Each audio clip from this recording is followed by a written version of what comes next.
Hello friends. நம்ம கார்த்திக் ராஜா கதையில ஜூலை 7 நாளைக்கு என்ன நடக்க போகுது அப்படிங்கிறத வாங்க பார்க்கலாம். நம்ம ஹீரோவோட ஃப்ரெண்டை அந்த வில்லி போயிட்டு அதிகாரிங்க கிட்ட ஒப்படைச்சதோட அங்க அந்த அதிகாரி காசை வாங்கிக்கிட்டு ஹீரோவோட ஃப்ரெண்டை செமையா வெளுத்து கட்டுறாங்க. இன்னொரு பக்கம் வில்லி செம ஜாலியா வீட்டுக்கு வராங்க. அப்பதான் வில்லியோட அக்கா கேக்குறாங்க என்னாச்சு அப்படின்னு. அதுக்கு வில்லி சொல்றாங்க, அக்கா இனிமே நம்ம வீட்டு பக்கம் கூட அவன் வரமாட்டான். நீங்க எதுக்கும் கவலைப்பட வேண்டாம்க்கா. இனிமே உன் பொண்ணுக்கு நல்லபடியா கல்யாணம் பண்ணி வைக்கலாம். அவன் இந்த பக்கமே வரமாட்டான் அப்படின்னு சொல்றாங்க. இத கேட்டதும் ஆம், அந்த பொண்ணு கேக்குறாங்க, என்ன சித்தி சொல்றீங்க அப்படின்னு. அதுக்கு வில்லி சொல்றாங்க, ஆமா துர்கா, இத்தனை நாளும் உன்னை எவ்வளவு டார்ச்சர் பண்ணிக்கிட்டு இருந்தான். இப்ப நான் அதிகாரிங்க கிட்ட கொண்டு போய் விட்டுட்டேன். அவங்க முட்டிக்கு முட்டி தட்டி இனிமே நம்ம வீட்டு பக்கமே வரவிடாம பண்ணிருவாங்க அப்படின்னு. இத கேட்டதும் அந்த பொண்ணுக்கு ரொம்ப அதிர்ச்சி. ஐயோ, அப்ப சித்தி அவர் மேல பயங்கரமான ஒரு கேஸ ஃபைல் பண்ணிட்டாங்க போல அப்படின்னு பயப்படுறாங்க. அப்பதான் வில்லி கேக்குறாங்க, நீ ஏன் இப்படி பதட்டப்படுற? இங்க பாரு, அவன் உனக்கு எவ்வளவு டார்ச்சர் பண்ணிருக்கான். நீதான் அவனை காதலிக்கல இல்ல, அப்புறம் ஏன் நீ பயப்படுற அப்படின்னு கேக்குறாங்க. அதுக்கு அந்த பொண்ணு சொல்றாங்க, இல்ல சித்தி, இருந்தாலும் அவருதான் வரதானே சித்தி பார்த்தாரு, மத்தபடி எந்தவித தவறும் நடக்கல அப்படின்னு. அதுக்கு வில்லி சொல்றாங்க, இங்க பாரு, நீ சின்ன பொண்ணு, உனக்கு தெரியல, அதனால நீ கண்டவனுக்கும் சப்போர்ட் பண்ணி பேசுற. இங்க பாருக்கா, பாத்தியா உன் பொண்ணு எவனுக்கும் சப்போர்ட் பண்ணி பேசுறா. அதுக்கு அக்கா சொல்றாங்க, என்ன துர்கா இதெல்லாம்? அதுக்கு அந்த பொண்ணு சொல்றாங்க, இல்லம்மா, அவரு பாவம், அதுக்காக இப்படி அதிகாரிங்க கிட்ட கொண்டு போய் விட்டு அவருக்கு அடி வாங்கி கொடுக்கறது தப்பில்லையா? அவரு ரொம்ப பெரிய பணக்காரர் அப்படின்னு சொல்லியிருக்காங்க. ஒருவேளை அவங்களால நம்மளுக்கு ஏதாவது பிரச்சனை வந்துச்சுன்னா. அதுக்கு வில்லி சொல்றாங்க, என்ன பிரச்சனை வரப்போகுது?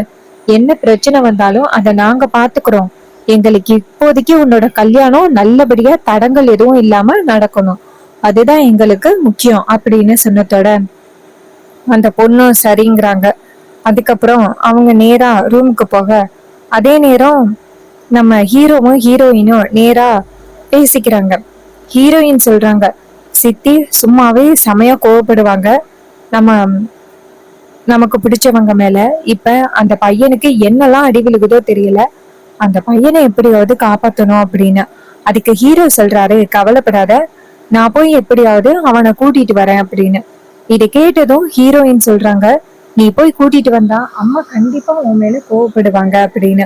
அதுக்கு ஹீரோ சொல்றாரு, வேற வழி இல்ல, நான் போய் கூட்டிட்டு வந்துதான் ஆகணும், பாவம் அவன் என் ஃப்ரெண்டு அப்படின்னு. இதை கேட்டதும் ஹீரோயினும் சரி, நீ போய் கூட்டிட்டு வா அப்படின்னு சொன்னதோட ஹீரோ அந்த இடத்துல இருந்து கிளம்புறாரு. அப்பதான் வில்லி நேரா அவங்க அக்கா கிட்ட போயிட்டு, அக்கா உன் மாப்பிள்ளைய கூப்பிட்டு கண்டிச்சிரு, ஏன்னா அவரு போயிட்டு கண்டிப்பா அவனை ரிலீஸ் பண்ணி கூட்டிட்டு வர்றதுக்கு பாப்பாங்க. இதை கேட்டதும் அக்காவும் சரி நான் சொல்றேன் அப்படின்ட்டு அவங்க மாப்பிள்ளையே கூப்பிடுறாங்க. மாப்பிள்ளை இங்க வாங்க அப்படின்னு. அப்ப ஹீரோ இங்க இருந்து வராரு. சொல்லுங்க அத்தை. அவங்க சொல்றாங்க, இங்க பாருங்க மாப்பிள்ள, அந்த பையன் வந்துட்டு நம்ம வீட்டுக்குள்ள வந்ததுனாலதான் அவர் மேல கேஸ் கொடுத்தோம். நீங்க போயிட்டு அவரை ரிலீஸ் பண்ணி கொண்டுட்டு வராதீங்க. திருப்பி கொண்டுட்டு வந்தா நம்ம பொண்ணுக்கு ஏதாவது டார்ச்சர் கொடுப்பான். இதை கேட்டதோட ஹீரோ சொல்றாரு, சரிங்கத்த அப்படின்ட்டு நேரா வில்லிய பாக்குறாங்க. அப்ப வில்லி நேரா ஹீரோவை பாத்துக்கிட்டு, இப்ப போய் நீ எப்படி அவனை கூட்டிட்டு வர அப்படிங்கிறத நானு பாக்குறேன் அப்படின்னு நினைக்கிறாங்க. இன்னொரு பக்கம் ஹீரோ வந்துட்டு நேரா வெளியில வராங்க. வெளியில வந்ததோட அவருக்கு ரொம்ப குழப்பமா இருக்கு. அத்தை வேற இப்படி சொல்லிட்டாங்க, எப்படி போய் அவனை நம்ம கூட்டிட்டு வர்றது அப்படின்னு.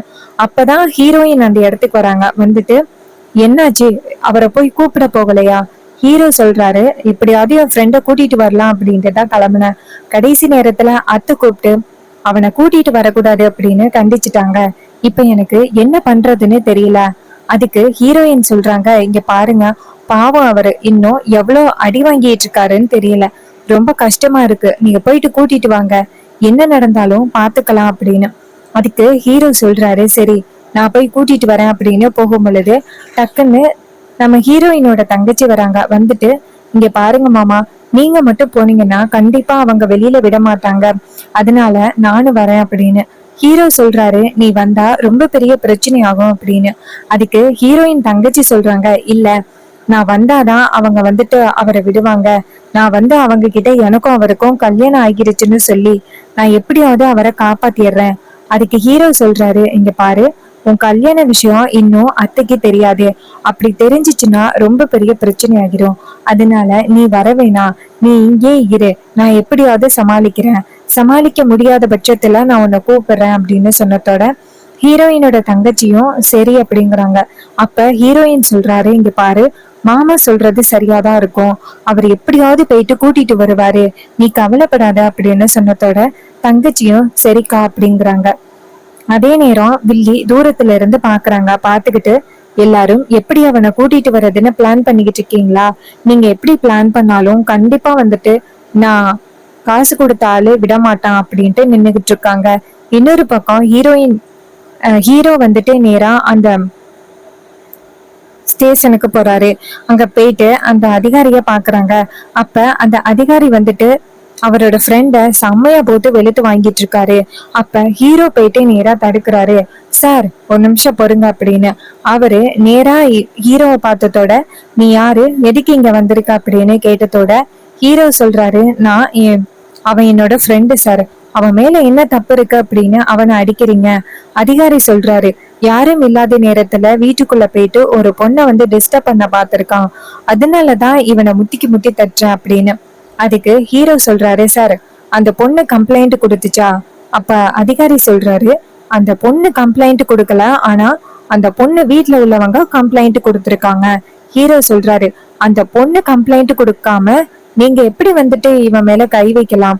இங்க பாருங்க சார், நீங்க பண்றது ரொம்ப பெரிய தப்பு அப்படின்னு சொல்ல, அதுக்கு அவர் சொல்றாரு, இங்க பாரு தம்பி, நான் யாரு அப்படின்னு தெரியாம நீ பேசிக்கிட்டு இருக்க, இந்த இடத்த விட்டு போனீன்னா உனக்கு அடி கிடைக்காது அப்படின்னு. அப்ப ஹீரோ ஃப்ரெண்டு சொல்றாரு, இங்க பாரு ஃப்ரெண்டு, இவன் ஏதோ இன்டென்ஷனோட இப்படி பண்ணிக்கிட்டு இருக்கான். இவன் காசு வாங்கிட்டான், அதனாலதான் என்ன எந்தவித விசாரணையும் பண்ணாம என்ன அடிக்கிறாரு. நீ இந்த இடத்த விட்டு போ, உன்னையும் கைது பண்ணாலும் பண்ணிருவாங்க. அதுக்கு ஹீரோ சொல்றாரு, இங்க பாரு நவீன், நீ கவலைப்படாத, உன்னை நான் எப்படியும் வெளியில எடுத்துருவேன். அதிகாரி சொல்றாரு, என்ன மீறி உன்னால எப்படி வெளியில எடுக்க முடியும் அப்படிங்கிறத நானும் பாக்குறேன் அப்படின்னு. அதே நேரம் ஹீரோ அதிகாரிய பார்த்து, இங்க பாருங்க, நீங்க தேவையில்லாம சட்டத்துக்கு புறம்பா இப்படி பண்ணிக்கிட்டு இருக்கீங்க அப்படின்னு சொல்ல, அதிகாரி சொல்றாரு, சட்டமே எங்க கையில தாண்டா இருக்கு அப்படின்னு. அப்ப ஹீரோ சொல்றாரு, உங்களுக்கு கண்டிப்பா இன்னும் கொஞ்ச நேரத்துல தக்க பதிலடி கிடைக்கும் அப்படின்னு சொல்லிட்டு ஹீரோ அந்த இடத்துல இருந்து வராரு. அதே நேரம் ஹீரோவுக்கு என்ன பண்றதுன்னே புரியல. நம்ம போய் கேட்டு பார்த்தோம், அப்பயும் ரிலீஸ் பண்ணல. இது எல்லாத்துக்கும் ஒரே சொல்யூஷன், ஒய்ஃபோட தங்கச்சி இங்க கூப்பிட்டா மட்டும்தான் முடிவு ஆகும் அப்படின்னு ஹீரோ நேரா வீட்டுக்கு போறாரு. ஹீரோ போனதோட ஹீரோயின் ஓடி வந்து, என்னாச்சு, அவரை ரிலீஸ் பண்ணிட்டாங்களா அப்படின்னு சொல்ல, ஹீரோ சொல்றாரு, இல்ல, விடமாட்டேன்னு சொல்றாங்க, எப்படி அவரை கூட்டிட்டு வர்றதுன்னு எனக்கு தெரியல அப்படின்னு. அதுக்கு ஹீரோயின் சொல்றாங்க, அதுக்குதான் அப்பவே என் தங்கச்சி சொன்னா வரேன் அப்படின்னு. இனிமே என் தங்கச்சியால மட்டும்தான் அவரை காப்பாத்த முடியும், பேசாப்ல அவளை கூட்டிட்டு போங்க. இது கேட்டதோட ஹீரோவும் சரி அப்படின்னு சொல்லிட்டு நேரா ஹீரோயினோட தங்கச்சிய போய் பாக்குறாங்க. அவங்க நேரா ஹீரோவை பார்த்துட்டு, அவரை காப்பாத்திட்டீங்களா? அவருக்கு ரொம்ப பலமா அடிபட்டிருக்கா? சித்தி அதிகமா காசு கொடுத்திருப்பாங்க, கண்டிப்பா அவரை சித்திரவதை பண்ணிருப்பாங்க, இப்ப அவர் எங்க இருக்காரு அப்படின்னு கேக்குறாங்க. அதுக்கு ஹீரோ சொல்றாரு, இங்க பாருமா, அவரை என்னால ரிலீஸ் பண்ண முடியல, அந்த போலீஸ் ரொம்ப மோசமா பேசுறாரு, நீ வந்தாதான் அவரை ரிலீஸ் பண்ண முடியும். இதை கேட்டதும் தங்கச்சியும் சரி, நான் வரேன், வாங்க போகலாம் அப்படின்னு சொல்லிட்டு ரெண்டு பேருமே சேர்ந்து கிளம்புறாங்க. அதே நேரத்துல நம்ம ஈஸ்வரி நேரா அவங்க பொண்ணு எங்கேயோ போறத பாக்குறாங்க. பாத்துட்டு, ஏய் ஒரு நிமிஷம் நில்லு அப்படின்னு சொல்ல, அந்த பொண்ணு திரும்பி பார்த்து, சொல்லுங்கம்மா. ஈஸ்வரி கேக்குறாங்க, இந்த நேரத்துல நீ எங்க போற? அதுக்கு அவங்க சொல்றாங்க, இல்லம்மா, என் ஃப்ரெண்டு பார்க்க போறேன், மாமாவை கூட்டிட்டு போறேன். இது கேட்டதும் ஈஸ்வரி அவரு ஹீரோவை பார்த்து, சரிங்க மாப்பிள்ள, பத்திரமா கூட்டிட்டு போயிட்டு வாங்க. ஹீரோவும் சரிங்கத்த அப்படின்னு சொல்லிட்டு போறாங்க. அவங்க போனதோட வில்லி அங்க இருந்து வராங்க. வந்துட்டு, அக்கா, இந்த உன் பொண்ணு எங்கேயும் போகாம பாத்துக்கிட்டு தானே இருக்க, ஒரு வேளை போனா கண்டிப்பா அவனை காப்பாத்துறதுக்கு பார்த்தாலும் பாப்பா. அதுக்கு ஈஸ்வரி சொல்றாங்க, என் பொண்ணு ஃப்ரெண்டு வீட்டுக்கு போயிட்டா. இதை கேட்டதும் வில்லி அதிர்ச்சியாகி, என்ன ஃப்ரெண்டு வீட்டுக்கு போனாளா? எந்த ஃப்ரெண்டு வீட்டுக்கு போயிருக்கா அக்கா? எதுக்குக்கா அனுப்புற? கண்டிப்பா அவனை காப்பாத்துறதுக்காக தான்க்கா போயிருப்பான், என்னக்கா இப்படி பண்ற? ஈஸ்வரி சொல்றாங்க, இங்க பாரு, கூட்டிட்டு போயிருக்கிறது என் மாப்பிள்ள, கண்டிப்பா ஏதோ தப்பு நடக்கிறதுக்கு வாய்ப்புகள் இல்ல. அதுக்கு வில்லி சொல்றாங்க, ஏக்கா முழு பிரச்சனைக்குமே அவன்தான் காரணம். இது கேட்டதும் ஈஸ்வரி சொல்றாங்க, இங்க பாரு, என் மாப்பிள்ள மேல உனக்கு நம்பிக்கை இல்லாம இருக்கலாம், ஆனா எனக்கு என் மாப்பிள்ள மேல முழு நம்பிக்கை இருக்கு. நீ தேவையில்லாம இப்படி பெணாத்திக்கிட்டே இருக்காத அப்படின்னு சொல்லிட்டு ஈஸ்வரி கோவமா அவங்க ரூமுக்குள்ள போறாங்க. அப்ப வில்லி இதையெல்லாம் நினைச்சுக்கிட்டு கண்டிப்பா அவன் வந்துட்டு அந்த நவீன காப்பாத்துறதுக்காக தான் போயிருக்கான் அப்படின்னு கோவப்படுறாங்க. இன்னொரு பக்கம் ஹீரோயினோட தங்கச்சியை கூட்டிக்கிட்டு அங்க ஸ்டேஷனுக்கு போறாங்க. அங்க போய் பார்த்ததோட அந்த பொண்ணு வந்து நேரா நவீன பார்த்ததோட ஓடி போய், ஐயோ நவீன், உங்களை இப்படி அடிச்சுட்டாங்களே அப்படின்னு சொன்னதோட அவரை சொல்றாரு, இங்க பாரு, நீ எதுக்கு இங்க எல்லாம் வந்த? அதுக்கு அந்த பொண்ணு சொல்றாங்க, இங்க பாருங்க, உங்களுக்கு ஏதோ ஆபத்துன்னா என்னால பாத்துக்கிட்டு இருக்க முடியுமா அப்படின்னு கேக்குறாங்க. அதுக்கு நவீன் சொல்றாரு, இங்க பாரு, இங்க எல்லாம் நீ வரக்கூடாது. நீ வந்தது இங்க தெரிஞ்சுச்சு அப்படின்னா அத்தைக்கு உனக்கும் எனக்கும் கல்யாணம் ஆன விஷயம் தெரிஞ்சு போயிரும். அதுவே ரொம்ப பெரிய பிரச்சனை ஆகிரும். உன்னை யாரு இங்க வர சொன்னது அப்படின்னு கேக்குறாரு. அதுக்கு ஹீரோயின் தங்கச்சி சொல்றாங்க, இங்க பாருங்க, அதுக்கு உங்களுக்கு எவ்வளவு பெரிய ஆபத்து வருது, அதை என்னால வேடிக்கை பார்த்துட்டு இருக்க முடியுமா? இங்க பாருங்க, நீங்க எதுக்கும் கவலைப்படாதீங்க, நான் பாத்துக்கிறேன் அப்படின்னு சொல்லிட்டு ஹீரோயினோட தங்கச்சி நேரா அதிகாரிகிட்ட போயிட்டு, இங்க பாருங்க, அவர் மேல உங்களை யாரு கை வைக்க சொன்னது? அவர் மேல என்ன தப்பு அப்படின்னு நீங்க கை வச்சீங்க? அதிகாரி சொல்றாரு, இங்க பாருமா, உங்க வீட்டுக்கு வந்து உங்ககிட்ட தப்பு நடத்துக்க முயற்சி பண்ணதா எங்களுக்கு கேஸ் வந்திருக்கு. அதுக்கு அந்த பொண்ணு சொல்றாங்க, சார் இவரு என்னோட ஹஸ்பண்ட் சார் அப்படின்னு சொல்ல அவரு கேக்குறாரு, ஹஸ்பண்டா? கழுத்துல தாலி இல்ல, நெத்தியில பொட்டு இல்ல, ஹஸ்பண்ட்னு சொல்ற? அதுக்கு அந்த பொண்ணு டக்குன்னு தாலி எடுத்து காமிக்கிறாங்க, பாருங்க சார், இவருக்கும் எனக்கும் கல்யாணம் ஆகிருச்சு. சில சுச்சுவேஷன்லால நாங்க வீட்டுல சொல்லாம இருக்கோம். ஆனா நீங்க வந்துட்டு இவர் மேல கை வச்சிருக்கீங்க, உங்க மேல ரொம்ப பெரிய தப்பு அப்படின்னு சொன்னதோட அதிகாரி சொல்றாரு, இங்க பாருங்க, இந்த விஷயத்த நான் உடனே மேடம் கிட்ட சொல்றேன். அப்ப ஹீரோ நேரா அதிகாரி கிட்ட, இங்க பாருங்க சார், தயவு செஞ்சு கெஞ்சி கேக்குறேன், இந்த விஷயத்த பத்தி வீட்டுல சொல்லாதீங்க, நாங்க கொஞ்ச நாள் கழிச்சு சொல்றோம். அதுக்கு அதிகாரி சொல்றாரு, என்ன கொஞ்ச நாள் கழிச்சு சொல்றீங்களா? என்ன விளையாடுறீங்களா? இங்க பாருங்க, யாருக்கும் தெரியாம 2 பேருக்கும் கல்யாணம் நடந்திருக்கு. இந்த விஷயத்த பத்தி பெத்தவங்களுக்கு தெரியாம பாத்துக்கிட்டு இருக்க முடியுமா? நான் இப்பவே மேடத்துக்கு கால் பண்றேன் அப்படின்னு அதிகாரி சொல்ல, அப்ப நம்ம ஹீரோ என்ன பண்றாருன்னா டக்குன்னு அவருக்கு தெரிஞ்ச வக்கீல்களுக்கு போன் பண்றாங்க. போன் பண்ணதோட எல்லாரும் வராங்க. வந்ததோட நேரா அந்த போலீஸ பார்த்து, இங்க பாருங்க, நீங்க வந்துட்டு தேவையில்லாம ஒருத்தரை கூப்பிட்டு செல்லுக்குள்ள வச்சு ரொம்ப சித்திரவதை பண்ணிருக்கீங்க. அவர் மேல எந்த தப்பும் இல்ல, ஆனா அப்படிப்பட்ட ஒரு காரியத்தை பண்ணிருக்கீங்க. அதனால உங்களுக்கு தண்டனை கண்டிப்பா கிடைக்கும். உங்க வேலை கூட போறதுக்கு வாய்ப்புகள் இருக்கு. இது கேட்டதோட அதிகாரி ரொம்ப அதிர்ச்சி ஆகுறாரு. இவன் ஒரு போன் கால்லயே இத்தனை வக்கீல் வந்து நிக்கிறாங்களே, இவன் அப்படி யாரா இருக்கும் அப்படின்னு அதிர்ச்சி ஆகுறாரு. அப்ப அவங்க சொல்றாங்க, இங்க பாரு, நீ மட்டும் இப்ப தப்ப ஒத்துக்கிட்டு அவனை ரிலீஸ் பண்ணிட்டு இந்த பிரச்சனையை இதோட விட்டீங்கன்னா உனக்கு எந்த ப்ராப்ளமும் இல்ல. அப்படி இல்லாம முரண்டு பிடிச்ச அப்படின்னா கண்டிப்பா உன் வேலை போறதுக்கு வாய்ப்பு இருக்கு அப்படின்னு. இதை கேட்டதும் அவரு ரொம்ப அதிர்ச்சி ஆகுறாரு. என்னடா இது, இவங்க இப்படி சொல்றாங்களே அப்படின்னு ரொம்ப ஷாக் ஆகுறாரு. அப்ப ஹீரோ சொல்றாரு, இந்த விஷயத்த பத்தி நீங்க வீட்டுல சொல்லாதீங்க, உங்களோட வேலைக்கும் எந்த வித ஆபத்தும் இல்லை அப்படின்னு. உடனே அதிகாரி சொல்றாரு, சரி, நான் இந்த பையனை ரிலீஸ் பண்றேன், எனக்கு எந்த பிரச்சனையும் இல்லாம பாத்துக்கோங்க அப்படின்னு சொன்னதோட ஹீரோவும் சரி அப்படின்னு சொல்ல, அதே நேரம் அந்த வக்கீல் நேரா அதிகாரிய பார்த்து, இங்க பாருங்க, இதுக்கப்புறம் இந்த மாதிரி காசு பணத்தை எல்லாம் வாங்கிக்கிட்டு யாரையும் சித்திரவதை பண்ணணும் அப்படின்னு நினைச்சீங்கன்னா அவ்வளவுதான் அப்படின்னு சொல்லிட்டு நேரா அதிகாரியை எச்சரிச்சுட்டு வெளியில வராங்க. அதே நேரம் ஹீரோ வக்கீல பார்த்து, ரொம்ப நன்றி சார் அப்படின்னு சொல்ல அவங்க சொல்றாங்க, சார் இந்த மாதிரி ஆட்கள் எல்லாம் சும்மா விடக்கூடாது சார் அப்படின்னு சொல்ல, அதுக்கு ஹீரோ சொல்றாரு, பரவாயில்ல இருக்கட்டும், ஏதோ காசுக்கு ஆசைப்பட்டு இப்படி பண்ணிட்டாரு, சோ அதனால இருக்கட்டும் அப்படின்னு சொன்னதோட வக்கீலும் சரிங்க சார், நாங்க கிளம்புறோம் அப்படிங்கிறாங்க.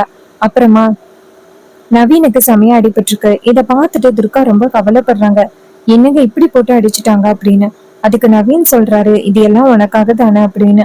அதுக்கு துர்கா சொல்றாங்க, நீங்க எவ்வளவு நல்ல குணமா இருக்கீங்க, ஆனா எங்க அம்மாவுக்கு ஏன் உங்களை பிடிக்க மாட்டேங்குதுன்னு தெரியல அப்படின்னு. அதுக்கு நவீன் சொல்றாரு, அத்தை கிட்ட நான் போய் சொல்லிட்டேன்னா, நான் சாதாரண டிரைவர் அப்படின்னு சொல்லி பொய் சொல்லிட்டேன்னா அதனாலதான் அத்தை அப்படி கோவப்படுறாங்க. கண்டிப்பா அவங்களோட கோவம் இன்னும் கொஞ்ச நாள்ல குறையும் அப்படின்னு எனக்கு நம்பிக்கை இருக்கு. அதை கேட்டதோட துர்கா சொல்றாங்க, ஆமாங்க எனக்கும் நம்பிக்கை இருக்கு அப்படின்னு சொல்றாங்க. அப்புறமா ஹீரோ சொல்றாரு, சரி ரொம்ப நேரம் இங்க இருக்கிறது நல்லது கிடையாது. நவீன், நீ சொந்த ஊருக்கு போயிரு. அதுக்கு நவீன் சொல்றாரு, இல்ல நான் துர்காவை கூட்டிட்டு போகாம இந்த இடத்துல இருந்து போக மாட்டேன் அப்படின்னு. உடனே ஹீரோ சொல்றாரு, இங்க பாரு, உனக்கு ஆபத்துகள் வரத்துக்கு வாய்ப்பு இருக்கு. எங்க சின்ன மாமியாரை பத்தி உனக்கு தெரியாது. அதனால அவங்களால ஆபத்துகள் வரத்துக்கு வாய்ப்பு இருக்கு. சோ நீ இந்த இடத்தை விட்டு போறதுதான் நல்லது அப்படின்னு சொன்னதோட அவரும், இல்ல நான் அந்த பக்கத்துல உள்ள ஒரு வீட்டுல தங்கிக்கிறேன் அப்படின்னு சொன்னதோட அப்ப துர்கா சொல்றாங்க, இல்ல நவீன், எங்க சித்திய பத்தி உனக்கு தெரியாது. அவங்க காசு கொடுத்து இப்படி ஒரு வேலையை பண்ணியிருக்காங்க. சோ கண்டிப்பா அவங்களால உனக்கு ஆபத்து வரத்துக்கு வாய்ப்பு இருக்கு. அதுக்கு நவீன் சொல்றாரு, அதையெல்லாம் நான் பாத்துக்கிறேன். இந்த ஊரை விட்டு போகணும் அப்படின்னா உன்னை கூட்டிக்கிட்டு மட்டும்தான் போவேன் அப்படின்னு. இதை கேட்டதும் துர்காவும் சரி அப்படின்னு சொல்றாங்க. அதுக்கப்புறமா ஹீரோ சொல்றாரு, சரி நவீன், நீ பத்திரமா போ. உன்னை ஹாஸ்பிட்டல் கூட்டிட்டு போயிட்டு விட்டுட்டு நாங்க வீட்டுக்கு போகணும் அப்படின்னு சொன்னதோட துர்கா சொல்றாங்க, சரி நான் ஃபர்ஸ்ட் வீட்டுக்கு போறேன். நான் ரொம்ப லேட் பண்ணேன் அப்படின்னா அம்மாவுக்கு சந்தேகம் வரணும். நீங்க போயிட்டு அவரை ஹாஸ்பிட்டல்ல பார்க்க வச்சுட்டு வீட்டுல கொண்டு போய் விட்டுட்டு வாங்க. உடனே ஹீரோவும் சரி அப்படின்னு சொல்ல துர்கா நேரா வீட்டுக்கு கிளம்புறாங்க. ஹீரோ நேரா நவீனை கூட்டிக்கிட்டு ஹாஸ்பிட்டல் போறாரு. அங்க போயிட்டு நவீனுக்கு ட்ரீட்மெண்ட் நடக்குது. ட்ரீட்மெண்ட் நடந்து முடிஞ்சதோட ஹீரோ நேரா அவரை கூட்டிக்கிட்டு வந்து ஒரு பிளேஸ்ல தங்க வைக்கிறாரு. இங்க பாரு, எங்க ஏதாவது உனக்கு ஆபத்து வந்துச்சு அப்படின்னா என்கிட்ட சொல்லு, நான் கொண்டு போய் பாட்டி வீட்டுல விட்டுறேன் அப்படின்னு. அதுக்கு அவர் சொல்றாரு, சரி அப்படின்னு சொல்ல அதுக்கப்புறமா ஹீரோ நேரா வீட்டுக்கு வராரு. இன்னொரு பக்கம் அந்த அதிகாரி நேரா அந்த வில்லிக்கு போன் பண்றாங்க. வில்லி போன் அட்டன் பண்ணி, சொல்லுங்க சார், அவனை அடிச்சு வெளுத்து கட்டிட்டீங்களா? அதுக்கு அதிகாரி சொல்றாரு, மேடம், அதுக்குள்ளயும் எவனோ வந்து அவனை ரிலீஸ் பண்ணி கூட்டிட்டு போயிட்டான். அவனை பார்க்க சாதாரண ஆள் மாதிரி தெரியல. ஒத்த போன் கால்லயே டிஜிபி வரைக்கும் கால் பண்றான். அவன் கண்டிப்பா சாதாரண ஆள் கிடையாது. மேடம், நீங்க யாருகிட்ட என்ன கோத்து விட பாத்தீங்க? எனக்கு இன்னும் வேலை போயிருக்கிறதுக்கு கூட நிறையவே வாய்ப்புகள் இருக்கு. ஏன் இப்படி பண்ணீங்க அப்படின்னு சொன்னதோட அதுக்கு வில்லி சொல்றாங்க, இங்க பாரு, அவன் சாதாரண ஆளுதான், நீதான் ஏமாந்துட்ட. அதுக்கு அதிகாரி சொல்றாரு, எனக்கு தெரியாதா? ஆஹ் பெரிய வக்கீல எல்லாம் கூட்டிட்டு வந்து ரொம்ப பெரிய ஆப்பு வச்சிட பார்த்தான். நல்ல வேலை நான் தப்பிச்சிட்டேன். இல்லைன்னா எங்கேது என்ன ஆகிருக்கும்னே தெரியல. எவ்வளவு பெரிய விஷயத்துல என்னை மாட்டி விட்டு வேடிக்கை பார்க்க பாக்குறீங்க. இங்க பாருங்க மேடம், இதுக்கப்புறம் இந்த மாதிரி விஷயத்துல என்னை மாட்டி விடாதீங்க அப்படின்னு சொல்லிட்டு போனை கட் பண்றாங்க. உடனே வில்லிய நேரா நம்ம ஈஸ்வரி கிட்ட போயிட்டு, அக்கா, அவனை வந்து போய் கைது பண்ணோம்ல, அவன் ரிலீஸ் ஆயிட்டானா அப்படின்னு. இதை கேட்டதும் ஈஸ்வரி சொல்றாங்க, அதெல்லாம் ரிலீஸ் ஆயிடுவான். அவன் தான் பணக்கார வீட்டு பிள்ளையாச்சு. கண்டிப்பா அவனை ரிலீஸ் பண்ணிருப்பாங்க காசை பயன்படுத்தி அப்படின்னு சொன்னதோட அதுக்கு வில்லி சொல்றாங்க, இல்லக்கா, உன் மாப்பிள்ள தான் ரிலீஸ் பண்ணிருக்காரு. ஈஸ்வரி சொல்றாங்க, என் மாப்பிள்ள கிட்ட ஒரு தடவை சொன்னா கரெக்டா கேட்பாரு. அவர் ஒண்ணு ரிலீஸ் பண்ணல. நீ தேவையில்லாம அவர் மேல பழி போடுற வேலை வச்சுக்காத அப்படின்னு சொன்னதோட இது கேட்டதும் அந்த வில்லி சொல்றாங்க, அக்கா, இருந்தாலும் உன் மாப்பிள்ள மேல நீ ரொம்பவும் நம்பிக்கை வச்சிருக்க. இங்க பாரு, ஒரு நாள் இல்லைன்னா ஒரு நாள் அவன் எப்படிப்பட்டவன் அப்படின்னு தெரிஞ்ச பிறகு நான் சொன்னது எல்லாமே உண்மை அப்படின்னு உனக்கு தெரிய வரும். அப்ப நீ வருத்தப்பட போற பாரு. அதுக்கு ஈஸ்வரி சொல்றாங்க, இங்க பாரு, இக்காலம் முன்னிட்டும் என் மாப்பிள்ளை என்கிட்ட போய் சொல்ல மாட்டாரு அப்படின்னு எனக்கு நம்பிக்கை இருக்கு. நீ தேவையில்லாம மாப்பிள்ளைய பத்தி இந்த மாதிரி அடிக்கடி தவறா சொல்ற வேலை வச்சுக்காத, எனக்கு செம டென்ஷன் ஆகுது அப்படின்னு சொல்லிட்டு கோவமா போறாங்க. அப்பதான் துர்கா வராங்க. அப்ப வில்லி நேரா துர்காவை நிப்பாட்டி, நில்லு, எங்க போயிட்டு வர? துர்கா சொல்றாங்க, என் ஃப்ரெண்டு வீட்டுக்கு போயிட்டு வந்தேன். அதுக்கு அவங்க கேக்குறாங்க, இங்க பாரு, அந்த டிரைவர் தானே உன்னை கூட்டிட்டு போனோம், அப்புறம் எப்படி நீ மட்டும் வர? துர்கா சொல்றாங்க, அவர் என்னை விட்டுட்டு செங்கல் சூளைக்கு போயிட்டாரு. அதுக்கு வில்லி சொல்றாங்க, நீங்க ரெண்டு பேருமே போயிட்டு அந்த நவீனை ரிலீஸ் பண்ணிட்டு வந்தீங்க அப்படிங்கிறது நல்லாவே தெரியும். உங்க ரெண்டு பேருக்கும் சரியான ஆப்பு காத்துக்கிட்டு இருக்குடி அப்படின்னு சொன்னதோட அதுக்கு துர்கா சொல்றாங்க, சித்தி, தேவையில்லாம நீங்க எங்க குடும்பத்துல தலையிடாதீங்க, உங்களோட குடும்பத்தை மட்டும் பாத்துக்கோங்க அப்படின்னு சொன்னதோட வில்லி ரொம்ப இரிட்டேட் ஆகுறாங்க. சோ இந்த கதை உங்களுக்கு எந்த அளவுக்கு பிடிச்சிருந்துச்சு அப்படின்னு மறக்காம கமெண்ட்ல சொல்லுங்க. இதே மாதிரி இனிமே அப்டேட்ஸ் நம்ம சேனல்ல நீங்க தொடர்ந்து பார்க்கணும் அப்படின்னாலும் மறக்காம நம்ம சேனலை சப்ஸ்கிரைப் பண்ணிட்டு பக்கத்துல உள்ள பெல்லைக்கானையும் கிளிக் பண்ணி ஆல்னு செட் பண்ணிக்கோங்க. அப்பதாங்க அடுத்தடுத்த வீடியோஸ் போடும்போது தொடர்ச்சியா உங்களுக்கு நோட்டிபிகேஷன் வரும், பார்க்கலாம்.